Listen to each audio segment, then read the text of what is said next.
be a film now.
Very good. So welcome. Hello, everyone. Welcome to the 2023 Dive-In Festival and this session here today. My name is Martina Görke. I'm the head of HR and the branch manager for the SCORE Zurich office, and I'm delighted to be your host today. I want to welcome all of you here who have taken the time to come and join us in person. This is a hybrid event, so I'm also welcoming the many participants who are joining us virtually. I think we have more than 400 people on the line. So thank you very much for your interest. And of course, I want to welcome our panelists here today. We have one joining us from New York. Thank you very much for your time and your willingness to share your expertise and your know-how with us today. I think it's really great that so many people signed up and have an interest in diversity, equity, and inclusion. I think we all play a role in creating inclusive workplace cultures. And I think by participating in an event like this, where we learn, where we then go back and share with our colleagues, it's really our contribution to making a better and inclusive workplace and a better world. The theme of this year's event, as you probably know, is innovation and inclusion. And as AI is a big topic that concerns us, that concern many companies, we thought this is a good topic to bring to the festival this year. And we are proud really to have these excellent experts here today to share their know-how. And before I wanted to say also that as you said, as you saw in the invitation, the four panelists will discuss how reinsurers are exploring AI, how they are ensuring that it's inclusive, and also maybe discuss some risks and some opportunities. You will hear different perspectives today, and then there will be ample time for questions as well. We will use Slido, but more to that later. Before I hand over to the panelists, I want to also say a big thank you to the organizing committee. There was a group of us that worked on putting this together, and there were representatives from AXA XL, Axis, Chubb, Liberty Specialty Markets, Renaissance Re, SCORE, Sompo, and Swiss Re. And there was great energy, and thank you everyone who participated on this. But now let's get started, and I'll hand over to Gillian to introduce the panel. Great, thank you, Martina. Machine learning is already, as we all know, widely used in the insurance industry, and with the new generation of generative AI and large language models, we expect this to accelerate even further. And whenever we delegate decisions to a machine, or augment decisions with a machine. We need to make sure that these decisions are as fair and equitable as they can be, and to prevent some of those mistakes that we've made with AI in the past. Just two fairly famous examples of what could go wrong if we don't get this very right and take this very seriously. A few years ago, a big tech company, it was Amazon, wanted to build a machine learning model to screen applicants to Amazon, and they put their best engineers on it and trained a model based on past applicants and who was successful and who wasn't, just to screen initial applicants and prioritize the ones with the highest likelihood to be hired. Now, obviously, they tried to do this right. So, for example, gender was not a feature in the model. They didn't want the model to consider gender, so it was not a feature the model knew about. Yet still, the result turned out highly biased against women. How did that happen? Well, because the successful candidates of the past had been overwhelmingly men. And so the model had picked up on features that were predictive, not of their from the CVs that weren't explicit a gender feature, but that were predictive of gender, but not necessarily of their qualification for the job. So a good example of how an AI model can do active harm. Now, with the next generation of large language models, we as insurance companies mostly consume them as foundation models. And so we have even less control over what data flows into the model, how it is used, and how inclusion is ensured. The first couple of results that we've seen out of these models are not particularly promising. There was an interesting case study earlier this year where Bloomberg analyzed an image generator that used generative AI to generate images based on text prompts. And Bloomberg tested various different prompts. For example, show me a picture of a CEO. Overwhelmingly, the pictures that the generative model would create were white men. And it wasn't always actually representative to the reality either. Only 3% of images created for the word judge were women, but about 30% of women in the US are judges. That's not true. Of judges in the US are women.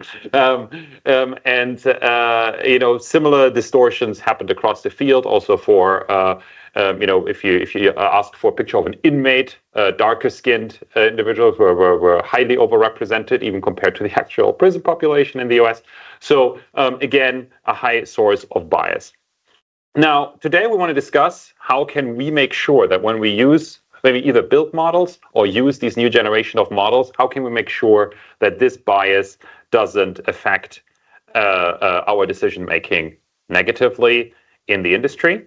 And for that, I would like to introduce you to the panel. On my right, we have Antoine Lee, who's the Chief Data Science Officer at SCORE. And not only is he a data scientist, he's also a certified actuary. So bridging this age-old divide. And then on my left, we have Francesca Tammer, who works with me at Swiss Re as the head of behavioral research, with over 10 years of experience now in research and sharing her perspective more from a behavioral point of view. And then from New York, Ran Lee joins us from AXA XL. She's the global lead for data and applied AI, and is going to contribute more perspective from P&C and the commercial line. So thanks for joining remotely, Ran. So my first question really is, have any of you worked on use cases specifically with inclusion in mind, or specifically with how can we leverage AI with inclusion in mind? I can start. Yes, of course. Actually, this is a topic that we have been working on for quite a few years now. I would say, at least as far as SCORE is concerned, we have been working on this topic for more than 4 years now.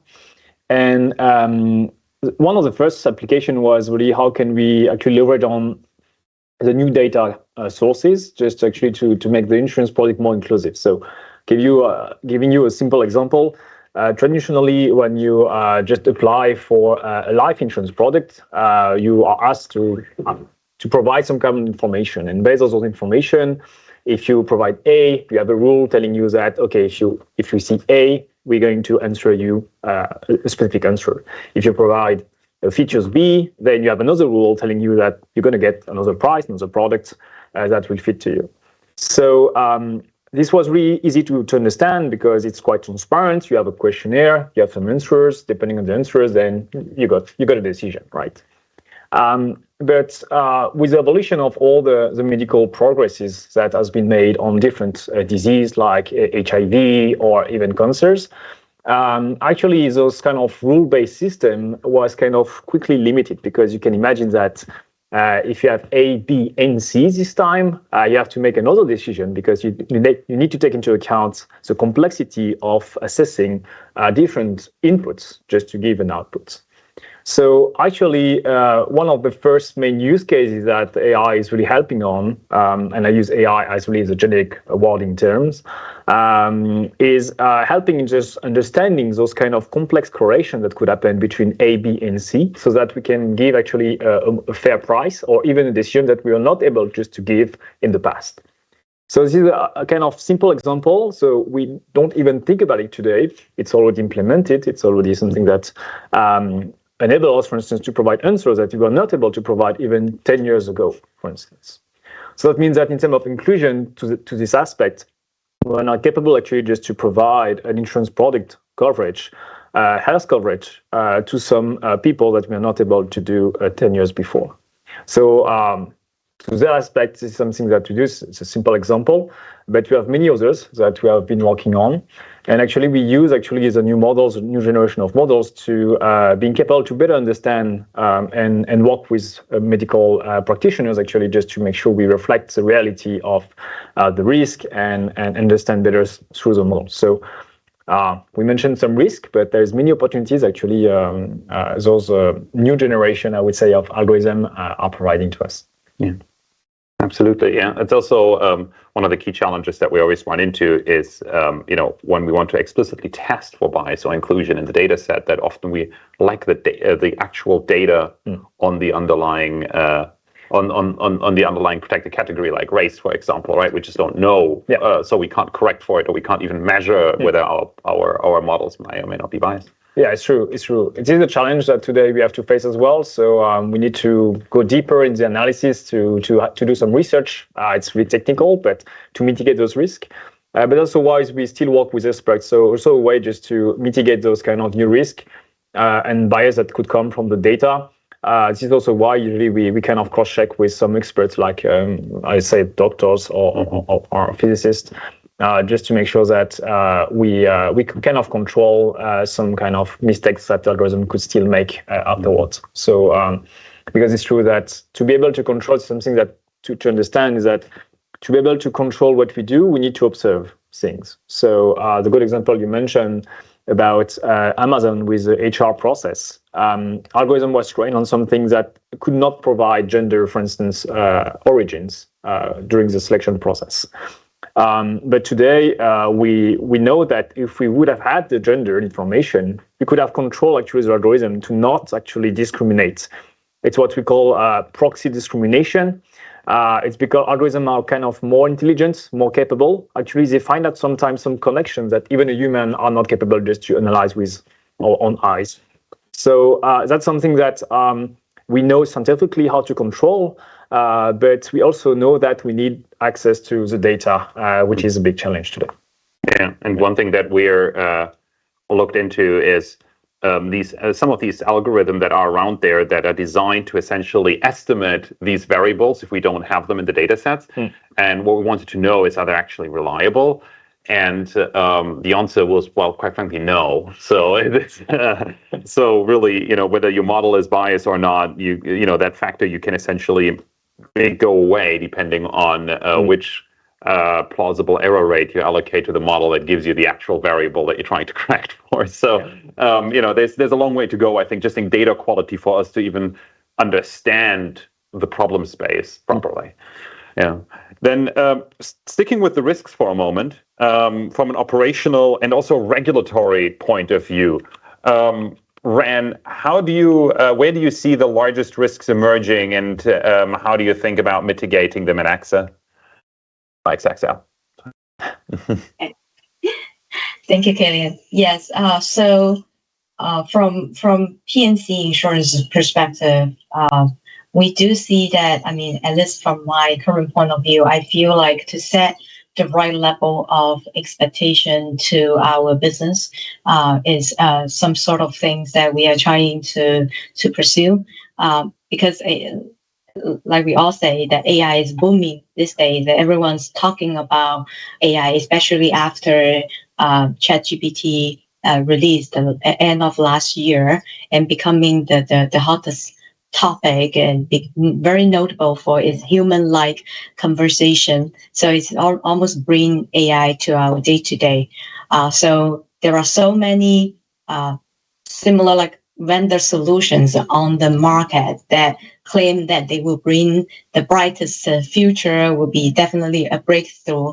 So I think as an internal team inside insurance company, we should shoulder the responsibility to almost help our business stakeholders to navigate in this sea of choices and really pinpoint the right choice for the company.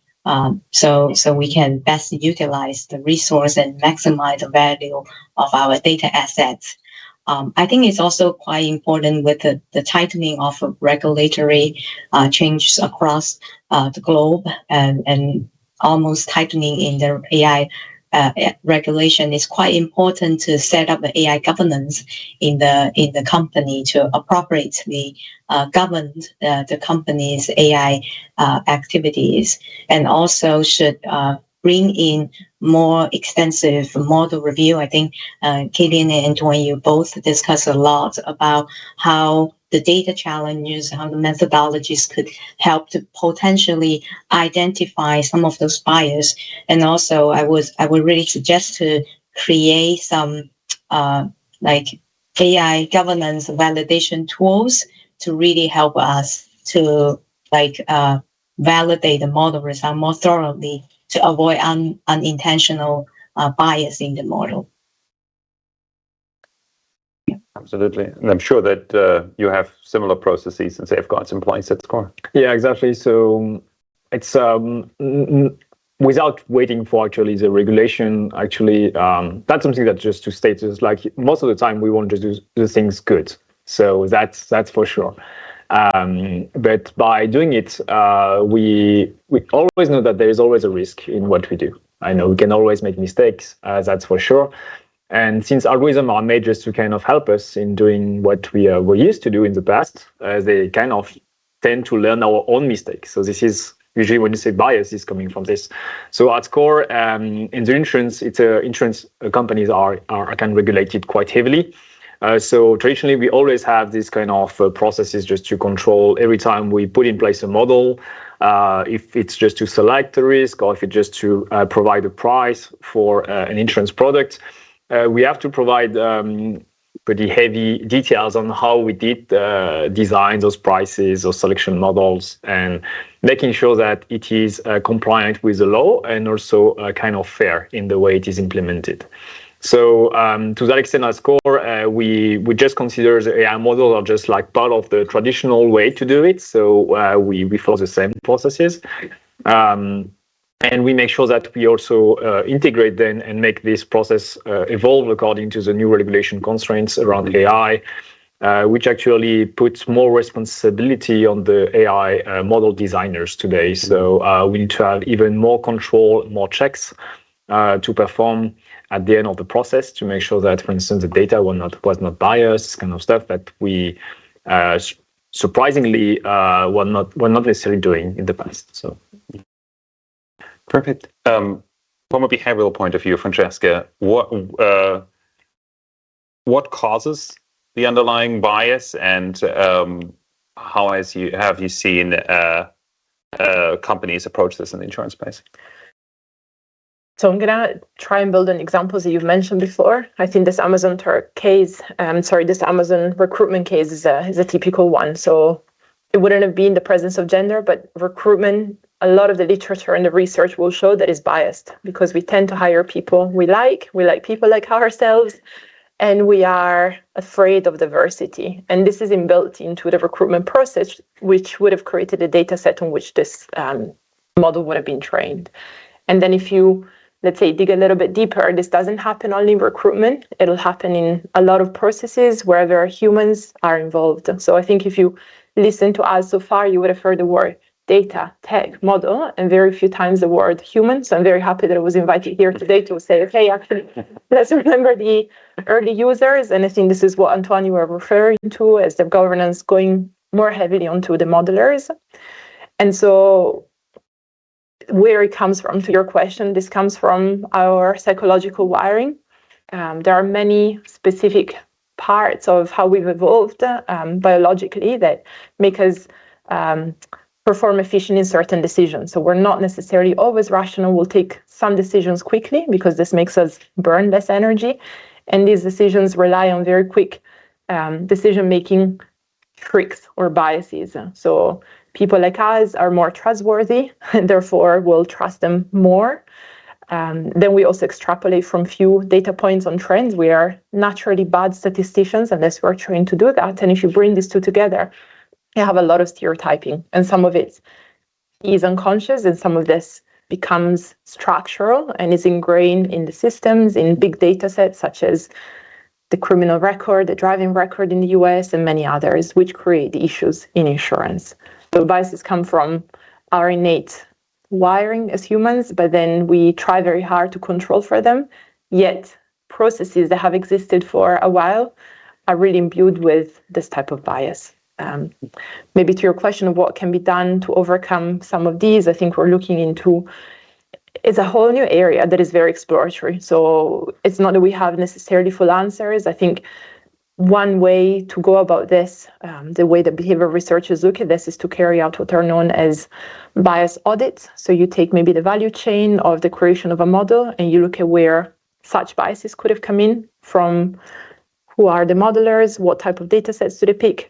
Are these teams not very diverse and therefore looking for the same data sets? And this means maybe you're training the data for a new, maybe health and wearable offering only on people who use Fitbits, who can afford Fitbits, who are young enough, who are healthy, and therefore this becomes, model trained on just a few people. And then suddenly you're offering this to an elderly lady who therefore has a completely rate that is off. It's a hypothetical example, but so therefore these kinds of audits can highlight where bias comes in.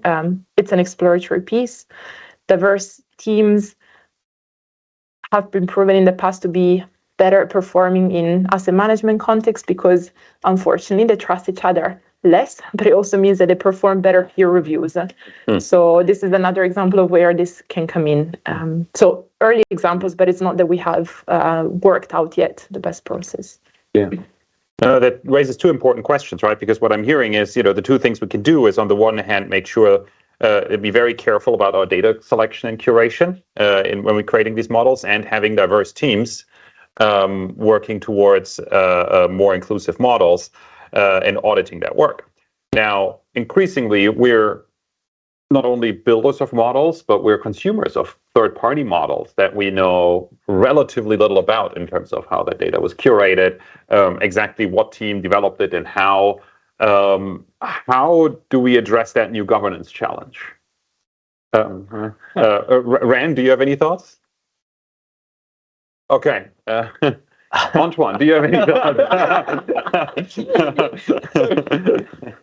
So that's really a big challenge, and we don't have the full answer today. That's for sure. We just have actually just an application of what you just said, just being able just to challenge what we see. It really requires a lot of disciplines, to be honest. So just like always question what we see, and always questioning what we think it's a result, and kind of doubting about everything somehow.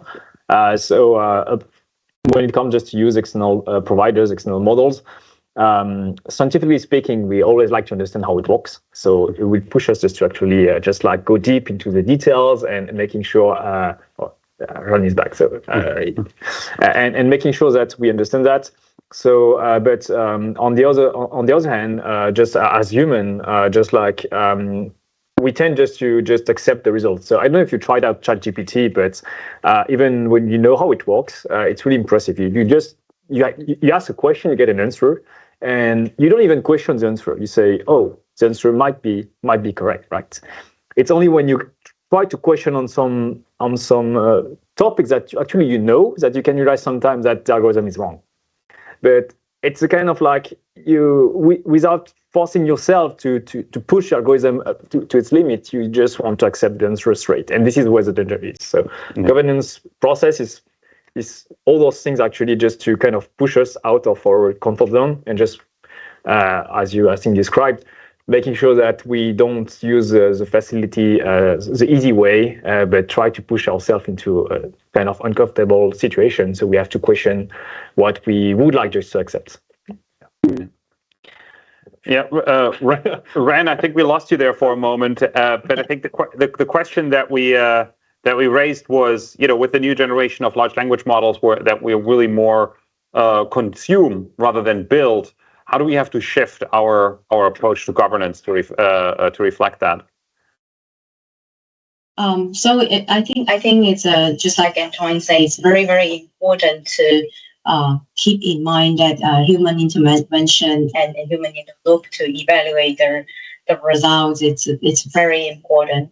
And let's think about what does the current ChatGPT use. They use a lot of internet data. It's a vast amounts of the data is not being evaluated, and especially as a commercial company, that when we try to use this service or this kind of technology, it's very important to keep in mind that we need to bring it back to the professional knowledge we have, the insurance knowledge we have, as well as a human in the loop to evaluate if the results actually make sense. So it's also about the processes, right, and how we embed this then actually into workflows to make sure that appropriate safeguards in place.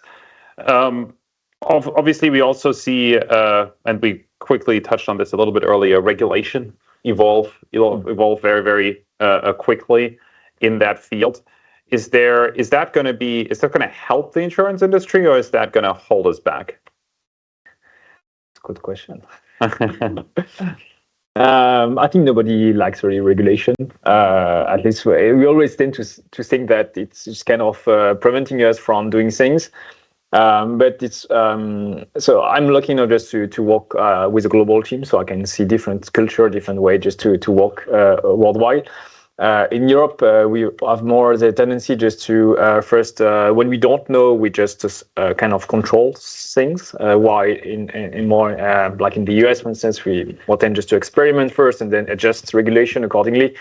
And in Asia, it's more like no regulation. Let's see, and then we'll figure it out. As far as Europe is concerned, because this is where perhaps the regulation is more advanced today on this, it tends just to, it went back and forth. At the beginning, it was like controlling all the insurance industry, saying that you cannot use AI models. It was really for everything. Then it changed a little bit. It was then removed out of the key risk. So they identified the kind of really high risk industries, basically. So to avoid having some companies delegating any decision process making to an AI models. So they try to define this at the moment. Insurance was included today for the health and life sector industry in Europe. That means that if we want to use such AI models in our decision-making process or in risk selection, in pricing, this kind of stuff, then we need to first declare the models to the regulator and then provide additional, let's say, evidence or additional checks to make it valid and usable in practice. So this is an example today that will put definitely new constraints on the insurance industry. So we might tend to say that if it add more work on our shoulders just to perform, some reaction in the industry was not using AI at all. So for example, ChatGPT in some insurance company, it's totally blocked to prevent such risk. I know that as core, you know what the situation in your companies, but it's more like an in-between. So we are exploring and we want just to make sure that we understand opportunities and risk, but it's only by testing it that we will learn. So Yeah, regulation is kind of blurry at the moment, and tend to say we're going to try to control everything at the moment in Europe. In the US, it's more like some kind of framework, but still some freedom just to operate. While in Asia, we don't have any constraint at the moment. Yeah, I think what we do see in the US is that there's a huge focus on proxy discrimination, which we talked a little bit earlier. It's not particularly large language model specific, but in how the insurance industry will have to report on efforts to prevent proxy discriminations in their models. But I think the one key takeaway in these discussions very much for me is also that a biased model is not only unfair and ethically or morally problematic, it's also just a bad model. I think this is what that then raises for the insurance industry sometimes uncomfortable questions. Like, for example, if we look at race in the United States, race as a variable is indeed correlated with life expectancy due to socioeconomic factors, but it's not causally linked to it. And so, if we can build models with with tangible causal link, that could mitigate some of the bias that we have in these models. But I think causality, and this is then speaking to the actuary in you, is probably a bit a bad word in many parts of the pricing in our industry. it is. Yeah. It is challenging. Yeah. No. So, bringing the discussion also a little bit back towards the behavioral aspects. So, in engaging with the new generation of large language models, what can we do better to make sure that we're managing biases effectively? So I think we touched a little bit on it earlier in terms of prevention. I think there are probably, as always, some unexpected behavioral surprises that could come. So people use technology in ways that are usually unexpected. We talked about the fact that people have a tendency to confirm their own theories as opposed to falsifying them. I've not looked into research on this. It's still really early, but plenty of research has existed in the past that you develop opinions, you read newspapers, you consume information in a way that is confirming your viewpoint. So this, I think, is an area of direction to say, have you considered different ways? Have you challenged your own model a little bit in the direction we're going? Other potential unexpected behavioral twists of these interactions, and this is really thinking as in speaking, going broad. It's not that there are data points to look into this, but we talked also at lunch of saying, what would this do in terms of behaviors around recruitment? Would this create more or less diversity in the workforce that we would want to look to join the insurance industry when this will be a much more present technology? Different viewpoints, and I'll probably bring it back to you guys here. And then I think another one is the adoption. So trust towards robot advisors or generative AI tends to be mixed. It could be really easy and transparent and quick, or vice versa, can be actually much more accurate in certain instances than advice provided by humans, but then it's less trusted. There is evidence on this where even in the past, medical advice provided through technology as opposed to doctors is less relied upon. So what does this say also in the insurance industry in terms of claims experts or underwriting experts? Will they rely more or less on more automated tools? So these types of behavioral twists are the ones to watch out for. How to cure them is a big question mark, but maybe I bring it back to you guys to, I think, maybe expand on the topic, if you wish, on the recruitment front, which I think is related also to diversity and inclusion. Yeah. Definitely, and John, feel free to jump in as well. But it's a key question, to be honest. So coming back on the inclusion part of it, just on the human side, it's true that when we got this big buzz around the technology, etc., we wanted just to hire everyone with this capacity just to control those technologies. But actually, we still need some people that actually will be able just to question those technologies and being able just to say, is there another way just to do things? Is there another way just to do our job? Not necessarily only with this technology, AI, new model generation, whatever, but also looking at things with different angles. So because there's something that is a little bit technical, but the way we today define the AI model is totally biased in one direction, just to quantify to model things. So we took an approach which is given those new models, etc. But there is a lot of new other branches that actually we should still look at, just to make sure that we are not kind of trapped in a way just to look at things. So from the human perspective, hiring people is definitely a challenge, because we need to make sure that we have the right balance between, let's say, the buzzword, the trend, and the opportunity that we all want just to kind of catch. At the same time, making sure that we have always people that we're able to challenge ourselves, being able just to do peer review, or to say, I disagree, we should look in another way. And so it's come with a safe space. It's come also with the fact that not be ashamed that people don't know how to use the technology. So that actually brings some kind of a new way to look at things. So personally, I always push the people I work with just to always question things, not taking everything as a given. I think we should all try just to promote that thing, but it's not that easy. It's telling to people, you should tell me when I'm wrong. It's easy to say, but on the other side, it's not that easy just to act on this. I think one aspect of this also, when we are building or implementing models, that we don't oversimplify the KPIs that we give these models. Like for example, if we write a hiring software, then inclusion has to be a performance metric. Yeah. It's not like if we can't just purely be on past. We just want to replicate basically what we've done in the past. We have to build better performance metric. I think that's part of it. And the other one, yes, absolutely, is finding the right balance. I just recently met a gentleman who works with Waymo, who's a self-driving car company, and he's in a big team of anthropologists who are really just trying to understand the impact of society, all the way to to the trust topic. How do we have to create an interface in the car that is completely redundant at this point, but that just displays information to somebody riding in the car in a way that this person can understand it, that creates trust in the car that they're sitting in. And I think this is going to be a big challenge also for us as an industry, to create the right interfaces, the right experiences for people in engaging with technology that generates trust, and on the other hand, is also not abusing that trust by setting the right KPIs in the background. Ran, sorry, we're trying to keep the connection to New York here as well. Yes. Do you have anything to add to the topic of trust?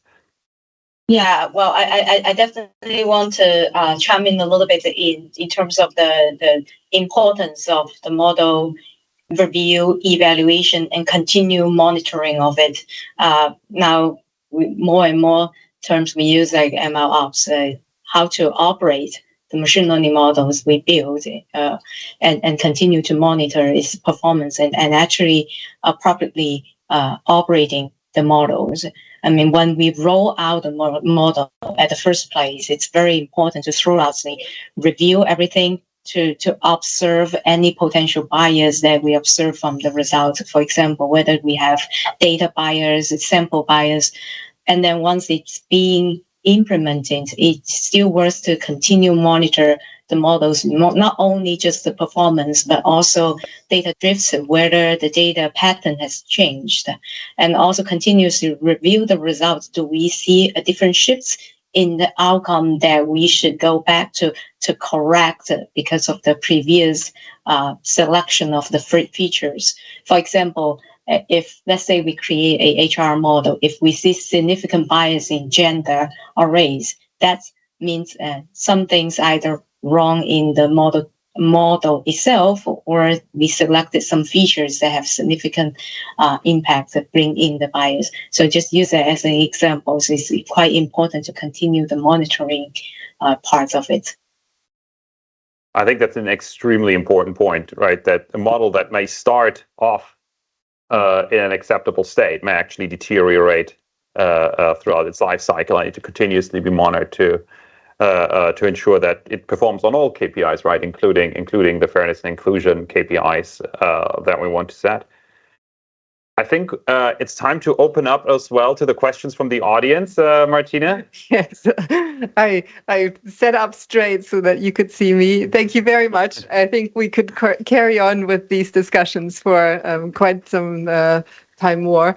Thank you very much for your input so far, but we really wanted also to include the audience and ask questions to all of you and to everyone who's on joining us virtually. I thought maybe I'll open it up for questions in the room first. Maybe we can have one or two questions here in the room, and then I'll go to the audience virtually. You can of course use this as well, but we have Slido. So if you want to scan in the QR code and then enter your questions there. While you do that, we go back to the audience here for an in-person. Okay. We have two questions here. I'll give the lead. Thank you very much. It was very interesting. So Lucy Balthazar joining from AXA XL. I would like to have more example of the use case of this kind of like AI tool. Is it possible to have some other example?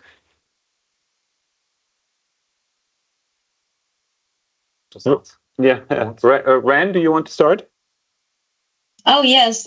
So in AXA XL, we have announced a few AI examples, use cases. Some of you may see in the news that AXA Group actually roll out secure GPT to allow us to have a secure environment to leverage this technology. Many of you may know that actually the current chat GPT use public sources. Actually any data that we input into it, it could potentially become the ingredients for the model to be retrained. And as a enterprise, like we want to make sure like the data is in a secure place, in a secure cloud tenant, that it will not be reused for the training. And that's why AXA Group bring in this technology. And other uses could include like virtual reality kind of technology to help risk consultants to evaluate risk. And that also become important for diversity and inclusion, because if we think about how the environment itself could be impacting the consultant's view of the safety or the risk evaluation, versus if we leverage technology of virtual reality, it not only bring in different kinds of risk help to train up the risk consultants, but also avoid the kind of environment kind of impact to impact the results from the evaluation. So these are some new technologies in AI we are using. Great, thank you, Rand. Antoine, anything to add? So I want to let some time for questions, so it's okay. Unless you really want just to know for all of the companies. Yeah, okay. Yeah, I can share otherwise. Well, let's see. There's one more question here, so I'll pass the mic to you. Andrew Bissett from Sampo. How can we mitigate the risk and manage DEI through AI in the best way possible? So that's an extreme, technically speaking, I guess you mean, or just like in the way we mentioned the processes, which is one way. So the human behaviors itself. So creating safe space, making sure we have different, let's say, eyes and thoughts on the topics are one way, just to make sure we always challenge what we do. On the model itself, algorithm model itself, actually it requires a lot of data. It's kind of contradictory. So at some point, we don't want to use sensitive information to avoid discrimination, but actually to be able just to make sure the models are not discriminating, we need to ingest those information to tell him when you are actually learning, I want you just to not use those information and making sure you do not discriminate. Otherwise, the algorithm will be smart enough somehow just to find some workaround and find some indirect connection between the variables that as a human it's impossible to detect, and will kind of reproduce then the discrimination. So the simple examples, we mentioned gender, and in motor industry, for instance, it was a simple proxy. We removed the gender because it's forbidden in many countries that use gender as a variable just to price. And there are many studies actually are proving that actually algorithms are capable just to guess the gender just based on the brand, on this type of information, the feature of the car, is it powerful enough, the model of the car, etc. And the Siri is good enough just to have as a proxy. So you see, this is a quick example of this. We removed everything. So algorithm never saw the gender, but still was capable just to catch it. So data is always the source, but it's with regulation is pretty hard just to explain. There's always this risk of reputation. Yeah, that's such a good point, right? It's really also sort of a discussion that we'll have to continuously have with the regulator to explain that actually we do need the variable you don't want us to use to make sure we're not using it. It's a counterintuitive argument to make, but it is very, very true. Yeah. What, there was one more question here. Why not? 2 questions, I guess. That's like out of that. Like one question would be like, how do you see? Yeah, perhaps you should people can hear you. So like, how do you see AI actually having a negative impact on DEI? So, as companies are very cost focused, you trim your workforce, replace it with artificial intelligence, and then naturally, who you employ will then be more focused to looking after models, sort of thing. And then the second one would be, how do you see AI benefiting like the consumer of insurance and thus increasing penetration and improving DEI that way? So kind of 2 sides. I can take the second one.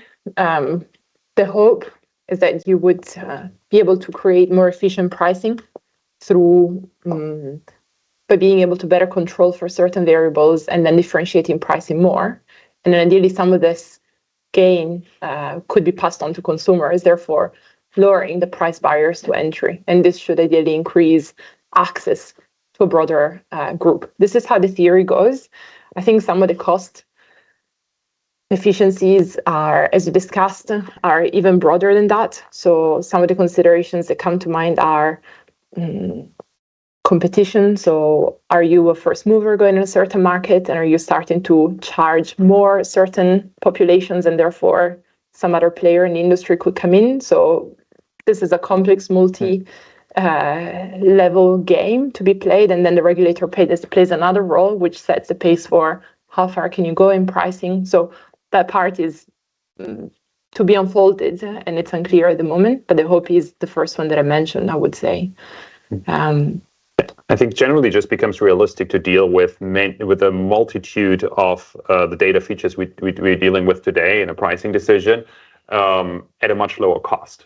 And that is a double-edged sword. On the one hand, more precise risk assessment, potentially reducing expense ratios. And on the other hand, again, all these questions around is the underlying data bias, especially if you use more of it. That's just something we'll have to balance. On the first question, if I understand it correctly, you're concerned that if we're basically increasing the percentage of people who basically build and maintain model in a company, that will negatively impact the diversity within the company. Did I understand that part of the question?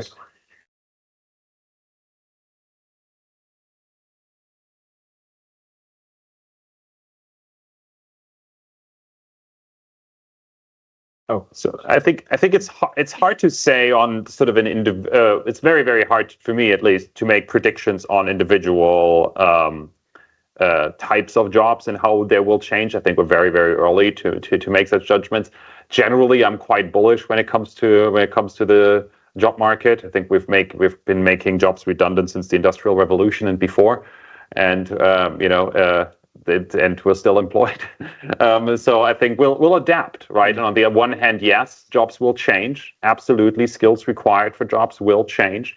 But in many ways, generative AI, I also see the potential that it will lower the accessibility of certain jobs, but lowers the barrier of entry by making it easier to engage with more advanced technical tools, to conversational interfaces, by helping people write and generate code, right? To just lowering that barrier of entry for people to become more productive in their own processes. So I see a lot of potential there as well. I don't know, Antoine, if you... No, but we were talking a little bit about this at lunch, and exactly like I think this is just a new technology. So just like people will adapt, people will learn.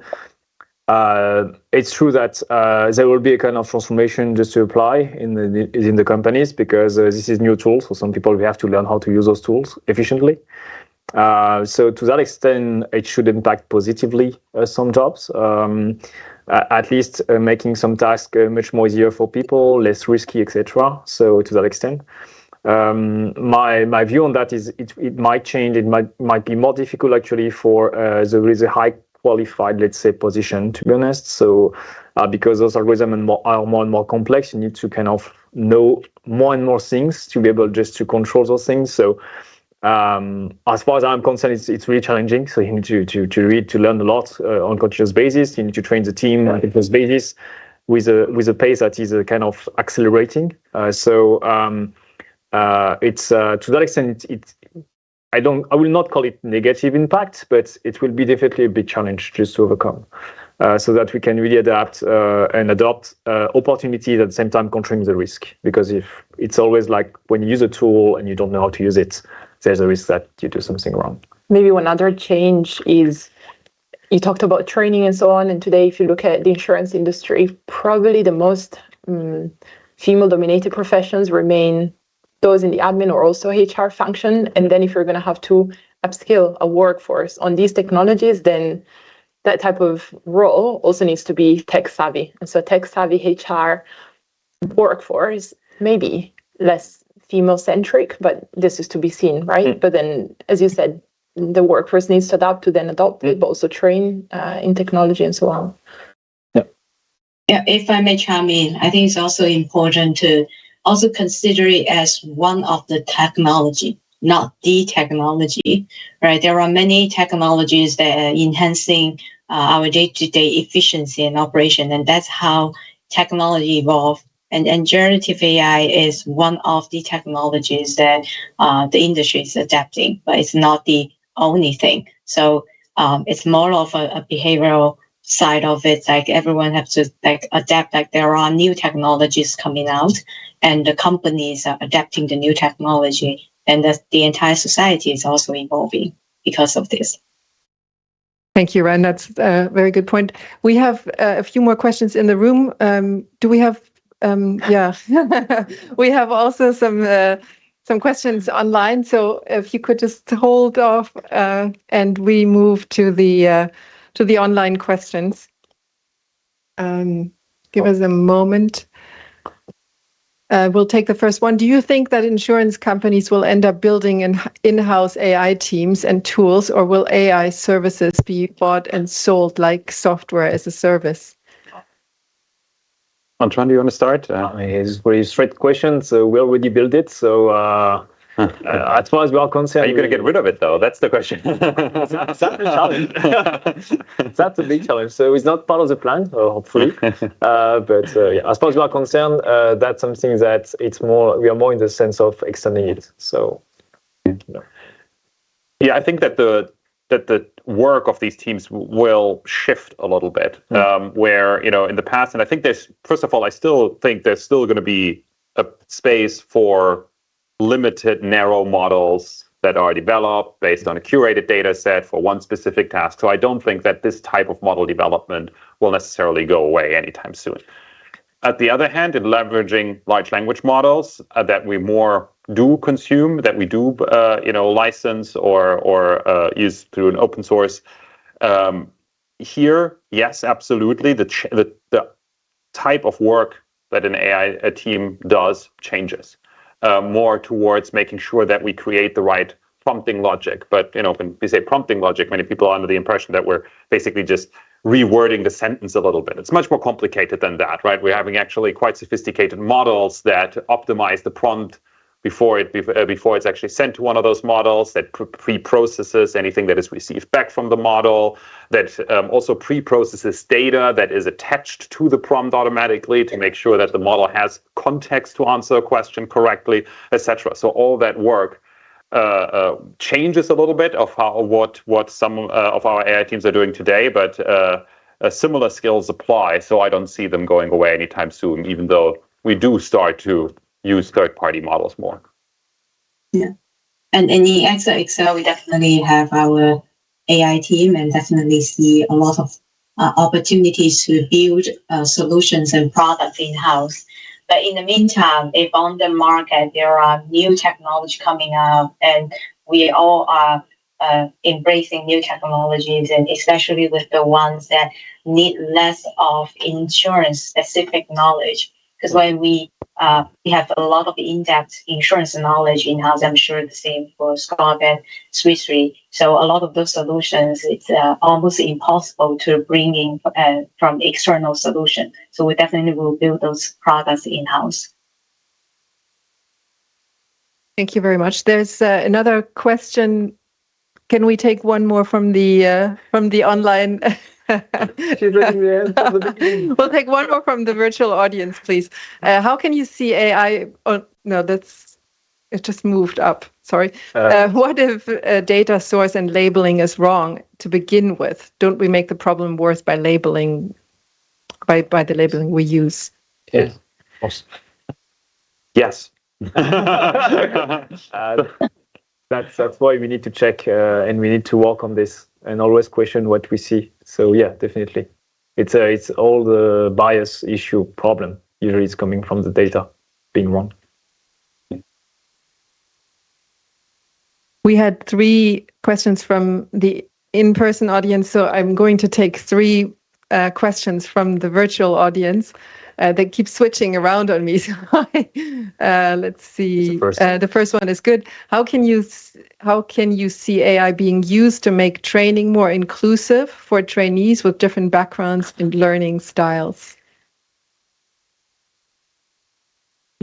I have an answer, but I'm not sure that it will be good for the trainees. But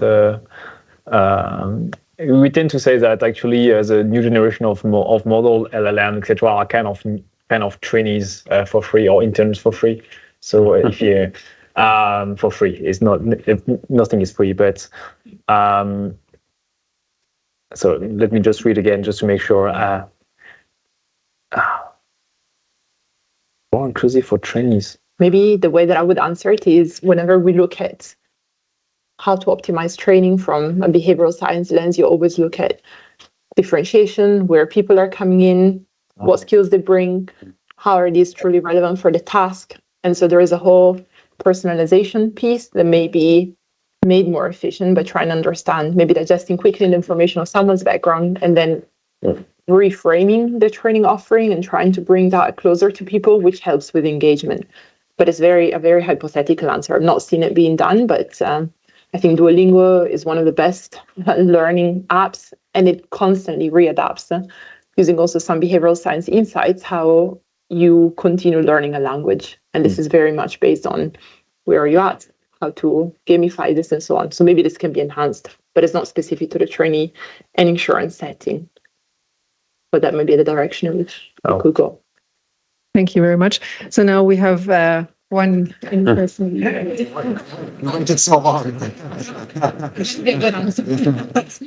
Thank you. I had actually a very similar question to one that's on the Slido. This is Emina Budmak from Renaissance Re.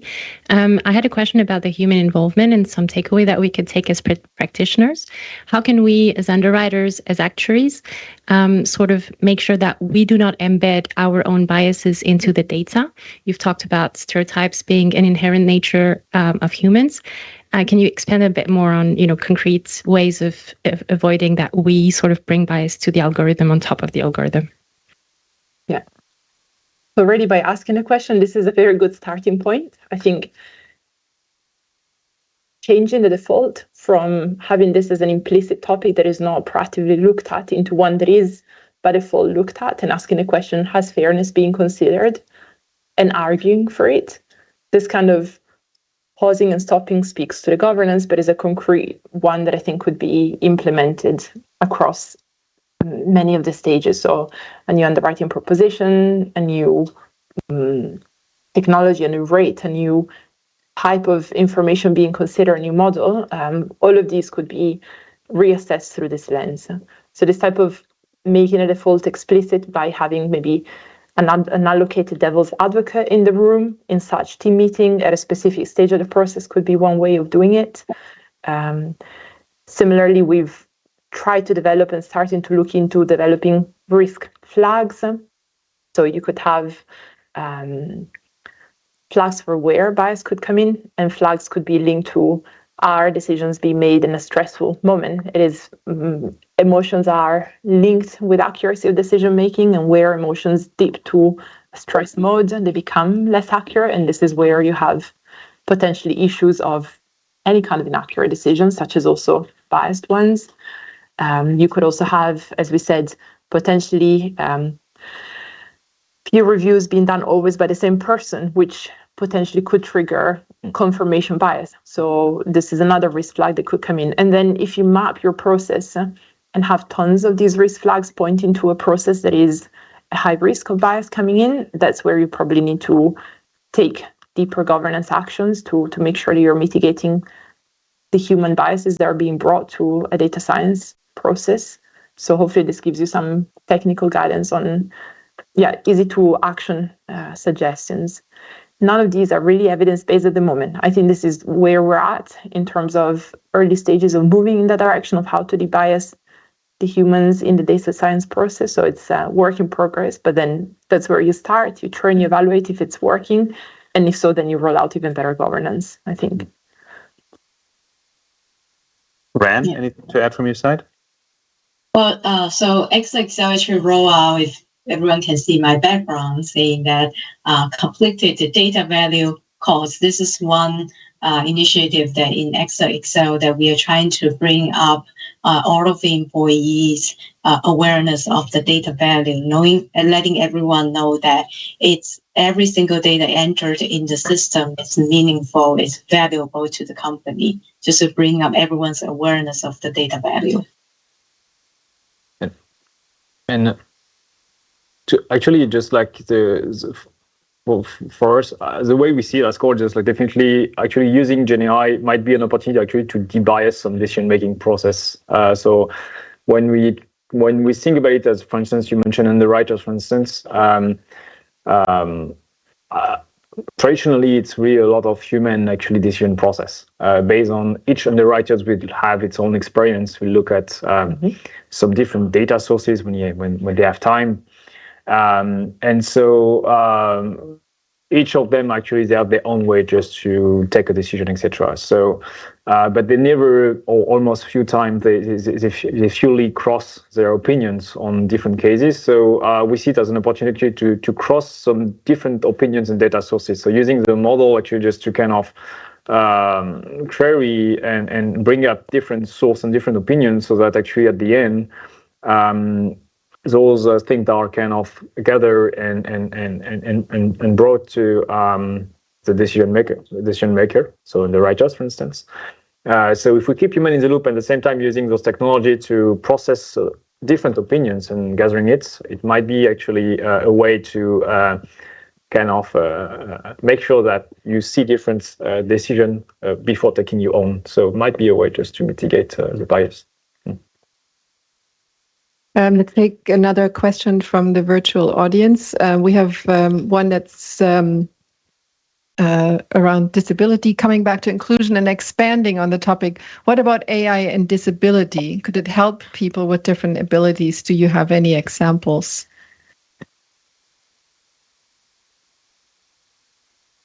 I mean, yes, I think, obviously speech impediments, are great example. Visual impairments, anything that is around humans processing or generating unstructured data like images or voice or text.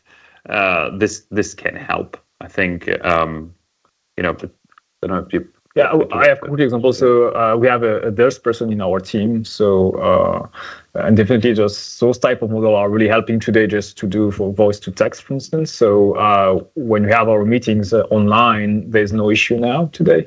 And so and with those models, for instance, AI is really helping just like to help in this communication process. I was recently traveling to Asia and it was like, Asia. I don't know if you ever traveled there, but they speak sometimes in some countries few English. So when you want to interact today, they all use their phone. You speak and it translates on live.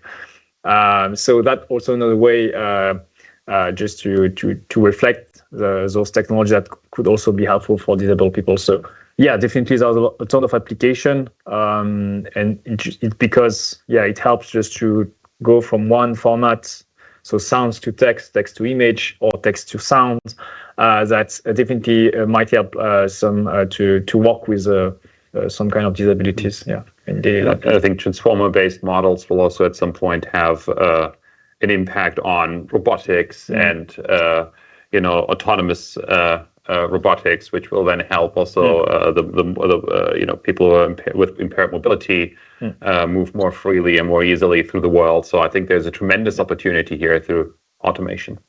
Yeah. And probably the argument we made earlier on how prices would change if you're able to be cheaper on the insurance front with models, and then being able to offer perhaps insurance to also those who couldn't afford it before, and that may be the higher risk classes, and then these may be people with different health scores or statuses. Yeah.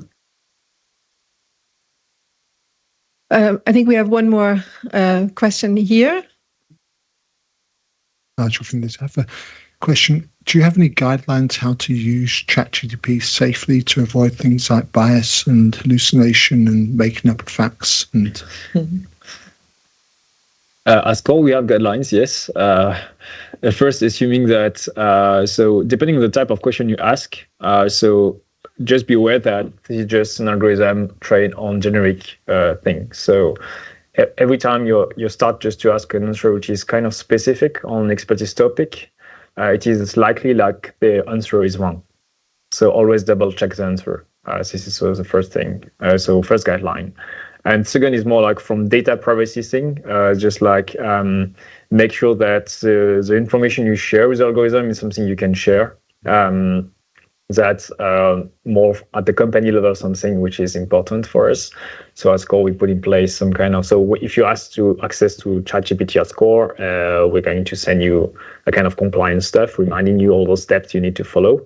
And that would be a way just to control that. So it's simple, let's say common sense guideline, I would say, but the first still being never trust what you see. And there's also, when we say ChatGPT, there's often like sort of two things we refer to, right? On the one hand is that public tool that we're all familiar with, and there, completely agree with everything you just said, especially within Swiss Re, we're basically saying anything that you put on ChatGPT, you have to consider public disclosure. So if you're okay tweeting it publicly, then you're okay putting it, like prompting ChatGPT with it. That's fine. Anything that you're not, don't do it. Yeah. In yes, XXL, exactly. That's yeah. So sorry, Ren. Yeah. Sorry, no, I just want to chime in saying that in XXL, we also have similar communication to all of the employees about the do's and don'ts, and especially highlight the awareness of like any information put in the public ChatGPT will be considered like being reused to retrain the ChatGPT model.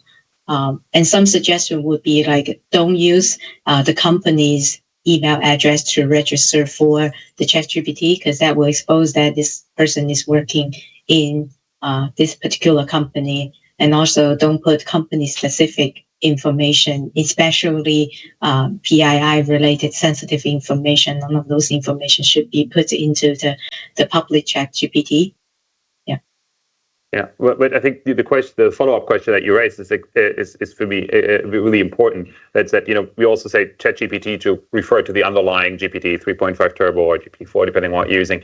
And I think for the underlying model, absolutely, there are different ways to work with vendors to get instances of these models that do not learn from the prompts that are provided, that are exclusive to a company that has requested it.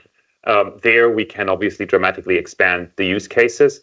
Here, to your the questions then shift a little bit. How do we avoid things like hallucinations, right? There, on the one hand, we can include contextual data and basically through the prompt limit what the model responds to. to responding to that data that we submit with the prompt. So we say like, what's the definition of X from this document? And then, the probability that the answer is correct is much higher than if we just would ask a generic question. And second, there's also something called, it gets a little technical, but there's something called temperature, something that what these models essentially do is predict the next word. And they not always pick the most likely next word. They randomize that a little bit to be more creative in their response. But in these deployments of the models that we can control, which the public tool we certainly cannot, but for the ones that we can change that setting to make it less creative and more predictive, which leads to worse text generated, but maybe more precise in when we're extracting specific types of information. Interesting. Okay, so so for the question. Now we have 5 more minutes before closing. The next question that we have here is, if you have a lot of data, math-driven folks, how do you seek to keep diversity? I think we've answered this throughout the session in some ways. I would perhaps move to the next question, and that is, I think, a good question to close. What would be your top best practice or recommendations for us to take away? I think this would be a good closing. So each of you have about 1 minute. Francesca, do you want to kick us off? Okay.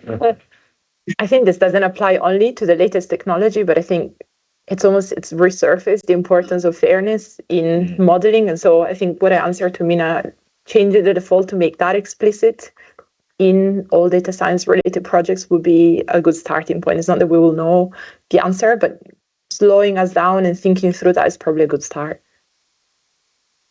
I think to me, it's be a critical user of technology, right? Ask the right questions around what are the KPIs? What kind of model am I engaging with? What was it trained on? Have some awareness of this, and and when we're engaging with, for example, these new large language models, be careful to not overly anthropomorphize them. They're not humans. They don't think like humans. They're models. They're predicting the next word in a sequence of words. So with that perspective, I think putting the output also into context makes you also a more critical user and helps avoiding to fall into some of these biases that we'll see. I would share more some kind of values rather than just like takeaways, but be curious definitely is a thing that I think should be key. That would normally prevent from just like always, being in proximity with thing that we are comfortable with. So being curious should lead us just to explore, just to test, not being afraid just to fail, and also being able just to exchange with other people. So I guess it's all because with this you can always challenge everything. So being curious is definitely the thing that, as a key takeaway, I would keep in mind. Yeah. Rand, the last word goes to you. Yes. Okay. Thank you. I think just a few points. I agree and I try to echo everything that you guys just say. And maybe I'll just add in that for the new technology, for example, generative AI, it definitely does not possess our company's knowledge. And we need to keep in mind that it does not know a lot of knowledge. We pretty much need to build AI on top of AI to properly manage it and control it. And of course, we need the right level of human intervention, human in the loop, to make sure the result makes sense. The data that's processing into it, the logic that we pass into it, actually keep in mind about the DNI, keep in mind about the importance of the implication of the output.